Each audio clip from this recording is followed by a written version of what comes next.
Welcome to current square. So இது வந்து நம்ம பாண்டா கேப் சீரிஸ். இந்த ரிவ்யூஸில் நம்ம என்னென்ன பார்க்க போகிறோம் பார்த்தீங்கன்னா, மூவிஸ் புதுசாக வந்து மூவி ரிவ்யூ தான் கொடுக்க போகிறோம். இது வந்து ஆனஸ்ட் ரிவ்யூ தான். நான் கொடுத்த காசு 200 கொடுத்து ஒரு படம் பார்க்குறேன். அப்போ எனக்கு அந்த படம் பிடிச்சிருக்கா இல்லையா, சாட்டிஸ்ஃபேக்ஷனாக இருக்கா இல்லையான்றது தான் நம்ம ரிவ்யூ. ஸோ தளபதி ஃபேன்ஸு இல்லை Suriya fans, Ajith fans, Vijay fans அந்த மாதிரி யாருமே சண்டை வராதிங்க. ஸோ நம்ம ஜென்ரலாக ஒரு ஆனஸ்ட் ரிவ்யூ கொடுக்க போகிறோம், ஓகேங்களா? ஸோ தனுஷோட 50th மூவி அவரே டைரக்ட் பண்ணியிருக்காரு. சன் பிக்சர்ஸ் வந்து ப்ரொடியூஸ் பண்ணியிருக்காங்க. ராயன் இந்த படத்தோட ரிவ்யூ படம் எப்படி இருக்குது, ஓகேங்களா?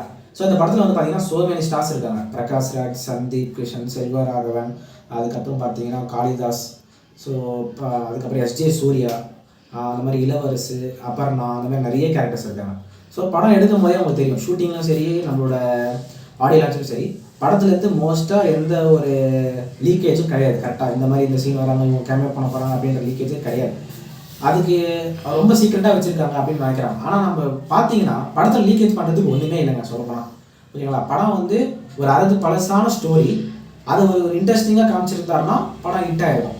பட் இதில் இன்ட்ரெஸ்டிங்காக அந்தளவுக்கு காமிக்கல. இதில் மோஸ்ட்டாக பார்த்தீங்கன்னா ஃபைட், ஒரு இப்போலாம் எப்படி இருக்குது தமிழ் சினிமா அப்படின்னு பார்த்தீங்கன்னா, ஒரு 10 ஃபைட்டு நல்லா சூப்பராக வச்சுட்டாலே போதும், படம் வந்து ஹிட்டு அப்படின்னு நினச்சிட்றாங்க. இது எந்த இதுலேருந்து வந்ததுன்னு தெரியல. மேபி விக்ரம்லேருந்து வந்திருக்கான்னு தெரியல. பட் ஒரு 10 ஃபைட்டு நச்சுன்னு வச்சிட்டோம்னா எல்லாம் விசில் வச்சுட்டு கத்திட்டு படம் ஓவர் சூப்பராக அப்படின்னு கத்திட்டு போயிடுவாங்க அப்படின்ற ஒரு எண்ணத்தில் டைரக்ட் பண்ணுறாங்க படம். ஸோ படம் எப்படி ஆரம்பிக்குது அப்படின்னு பார்த்தீங்கன்னா உங்களுக்கு தெரியும். ஒரு தம்பி, 2 தம்பி இருக்காங்க, ஒரு தங்கச்சி இருக்காரு. இவரை வந்து காப்பாற்றுக்காக சின்ன வயசுல அவங்க அப்பா அம்மா இறந்ததுனால காப்பாற்றுக்காக அங்கேருந்து மெட்ராஸ்க்கு போகிறது. அங்கே செல்வராகவனை பார்க்குறாரு. ஸோ செல்வராகவனை பார்த்துட்டு அவர் தான் வந்து அவங்கள வளர்க்குற மாதிரி காட்டுறாங்க. ஆனால் இவர் வேலை செய்கிறாரு. ஸோ அவங்க வந்து வீடியோ எடுத்து அவர் வந்து ஒரு கார்டியனாக இருக்காங்க. ஸோ இந்த நேரத்தில் என்ன பண்ணுற பார்த்தீங்கன்னா சந்தீப் கிஷன் வந்து ஒரு ஜஸ்ட் ஒரு ஊதாரியான பையன் அப்படின்ற மாதிரி காட்டுறாங்க.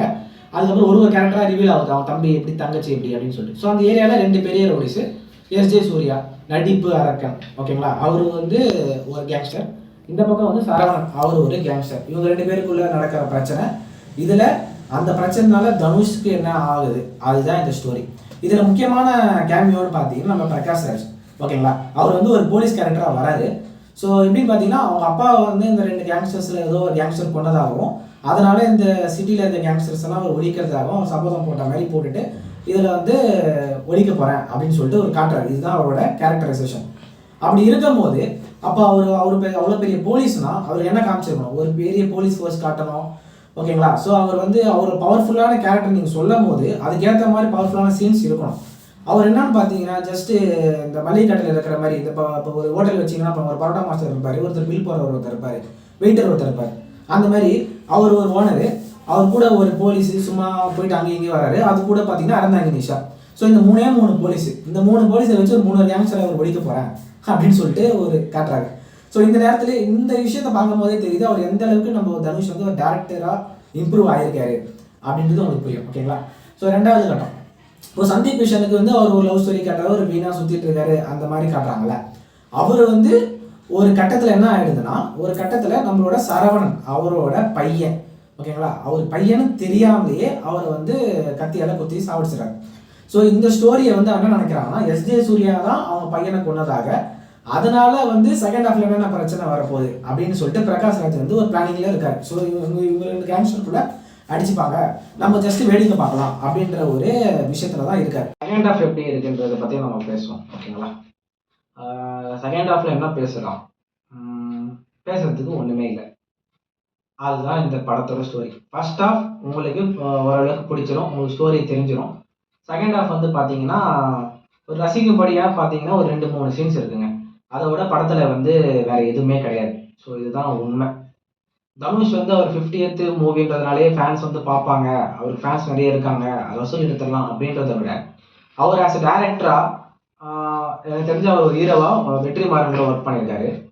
ஸோ அவ்வளோ பெரிய ஆக்டர், ஓகேங்களா? அவ்வளோ பெரிய ஆக்டர் அவரோட எக்ஸ்பீரியன்ஸ்லேருந்து வடச்சென்னை, பொல்லாதவன், அசுரன் இந்த 3த்தையும் மிக்ஸ் பண்ணி ஒரு படம் எடுத்திருக்காரு. இதில் இப்போது நீங்கள் சாதாரணமாக சொல்லுங்கள், சாதாரணமாக தனுஷ் மாதிரி இருக்கிற ஒரு பர்சன், ஓகேங்களா?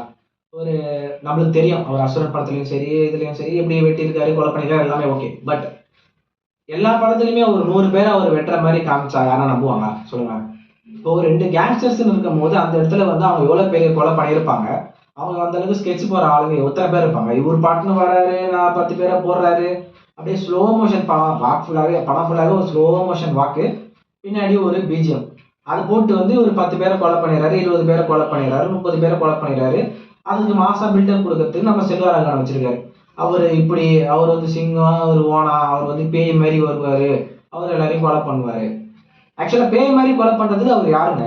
ஒரு ஃபாஸ்ட் ஃபுட் போடுற ஒரு பையன், ஓகேங்களா, ஒரு ஆளு. தம்பிங்க 2 பேர் இருக்காங்க. என்னதான் நீங்க சென்னையில வந்து கொலைக்க வந்து நீங்க தம்பி 2 பேரை காப்பாத்தினா எல்லாரையும் வெட்டிட முடியுமா? ஒரு கேங்ஸ்டர் வந்து இப்போ புரியுதுங்களா அவங்க நான் சொல்ற வர்றது என்னன்னு? ஒரு சாதாரண ஆளு போயிட்டு 30 பேர் 40 பேரை வெட்டிட்டு சும்மா இருக்க முடியுமா? அப்போ அதுக்கு ஒரு பிளாஷ்பேக் ஸ்டோரி வச்சிருக்கணும். அவர் எவ்வளவு பெரிய ஆளுன்னு காட்டல. ஆனா அவர் பில்டப் மட்டும் சும்மா ஒரு சிங்கம் ஓனா இந்த மாதிரி வந்து எல்லாரையும் போட்டுருவாரு, ராவணன் அவன் அந்த மாதிரி காட்டுறாங்க. ஸோ இந்த மாதிரி சீன்ஸ் எல்லாம் அவர் தவிர்க்கணும். ரெண்டாவது அவங்க சிஸ்டர், இதுல ரொம்ப ப்ளஸ் பாயிண்ட், பெரிய பெரிய ப்ளஸ் பாயிண்ட் பார்த்தீங்கன்னா துஷாரா. அவங்க சிஸ்டர் வந்து ஆக்சுவலா அந்த படத்துல நடிச்சிருக்கிறதுன்னு பாத்தீங்கன்னா அவங்க தான் வேற லெவலில் நடிச்சிருக்காங்க. அவங்க வர ஒரு சீன்ஸுமே சூப்பரா இருக்கு செகண்ட் ஹாஃப் ஃபுல்லாமே. ஸோ அதுக்கு அடுத்தது எஸ்ஜே சூர்யா அவரையும் வேஸ்ட் பண்ணிட்டாங்க. அவர் அவ்வளோ பெரிய ஆக்ஷன், அவர் சும்மா இந்த இந்த கொஞ்சம் கொஞ்சம் காமெடி சீன்ஸ் எல்லாம் கொஞ்சம் பண்ணிருக்காரு. அதுக்கு எப்படி பெருசா எதுவுமே கிடையாது. சந்தீப் கிருஷ்ணன் ஃபர்ஸ்ட் ஹாஃப்ல எந்த அளவுக்கு அவருக்கு இம்பார்ட்டன்ஸ் கொடுத்தாங்களோ செகண்ட் ஹாஃப்ல அந்த அளவுக்கு அவர் கிடையாது. காளிதாஸ் இந்த படத்துல சுத்த வேஸ்ட். காளிதாஸ் வந்து நிறைய படத்துல இந்த கேமியோ பண்றாரு. எனக்கு தெரிஞ்சு அவர் கேமியோ பண்ணாம கொஞ்சம் கதையை கேட்டுட்டு சும்மா இது தனுஷ் படம், கமல் படம் அப்படின்னு நடிக்காம ஒரு நல்ல கதையை கேட்டு அவர் நடிச்சாருன்னா அவரோட கரியர் படத்துக்கு நல்ல யூஸ்ஃபுல்லா இருக்கும். முக்கியமான பாத்தீங்கன்னா பிரகாஷ்ராஜ், அவர் தனி கேன் படம் வந்திருக்காரு. இளவரசு தனி கேன் படம் வந்திருக்காரு. அதே மாதிரி காளிதாஸ் தனி கேன் படம் வந்திருக்காரு. இதுல கிளாஸ்ல தண்ணி வந்து கொடுத்தேன் அப்படின்னு சொல்ற மாதிரி ஆளு வந்து வரலட்சுமி சரத்குமார். அவங்க ஜஸ்ட் சும்மா வந்துட்டு சாப்பிட்டுட்டு போறாங்க, அவ்வளவுதான் அவங்களோட சீன்ஸ் படத்துல, ஓகேங்களா. ஸோ செகண்ட் ஹாஃப்ல வந்து அதான் மோஸ்டா செகண்ட் ஹாஃப்ல உங்களுக்கு என்ன இருக்கும் அப்படின்னு பாத்தீங்கன்னா ஒரு ரிவெஞ்ச் ஸ்டோரி. அந்த ரிவெஞ்ச் ஸ்டோரியில இவர் 100 பேரை கொண்டுறாரு. இதுதாங்க செகண்ட் ஹாஃப் ஸ்டோரி. இதுல செகண்ட் ஹாஃப் பத்தி நம்ம பெருசா பேசுறதுக்கு ஒண்ணுமே இல்லை, ஓகேங்களா. ஸோ தனுஷ் ஆஸ் அ டேரக்டரா இந்த படம் ஒரு கொஞ்சம் அவரோட ஆவரேஜ் மூவி, ஸ்டோரி வைஸ் அவருக்கு ஸ்டோரியே